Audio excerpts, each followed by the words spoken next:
Não, aquele seguro que foi me dado, lá, mas seguro nenhum cobra motor, batimento de motor, não. É. Entendeu? Ele não bate não, quer dizer que não cobre não, né? Ah, seguro nenhum cobra batimento de motor, não. Mas ele foi dado, esse seguro foi dado. Como é?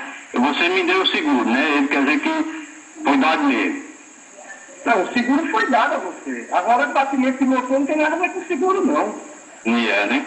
Nenhum. Quer dizer? Você pode se informar com qualquer seguradora, você não vai cobrar motor de carro, não. Ei, porque a BV ligou, aí disse que estava cobrando nas prestações, mas aí ficou para resolver isso até agora. Naquele dia você ligou no dia 22 agora. Você está com a parcela atrasada? Até ainda eu atrasei um, porque é o seguinte, porque eu liguei para lá, disse que, meu senhor ligou para lá, disse só ia pagar quando resolvesse esse negócio. Aí disse no dia 22 mandava um boleto. Não, rapaz, eu não tenho nada a ver não, deixar de pagar ou pagar. Vocês estão fazendo a tempestade no copo d'água. Entendeu?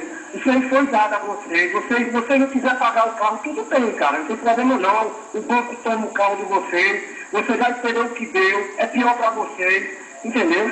Sinceramente, se eu pudesse, eu não tinha nem dado isso a vocês. Isso aí eu fui fazer um favor. Entendeu? Sim, porque eu liguei para lá e eles estão mandando uma papelada lá, os valores lá. Eu achei que vão cancelar o seu seguro, que eu liguei e vocês vão perder. Ou seja, nem mel e nem cabado. Tá certo? É. Mas o seguro foi dado, né? O seguro foi dado a você. Tá certo. Porque ele dizia da alega que foi pago, que está pagando o seguro. O seguro foi dado. O seguro foi dado. Entendeu? Eu quero da minha margem. Eu tirei do meu bolso para dar isso para vocês. É. Então tá certo. Não tirou do seu bolso, né? Tá bom, eu vou dizer isso aí. Tá, beleza. Tá. Damião? Oi. É o menino aqui daquele carro, do seguro.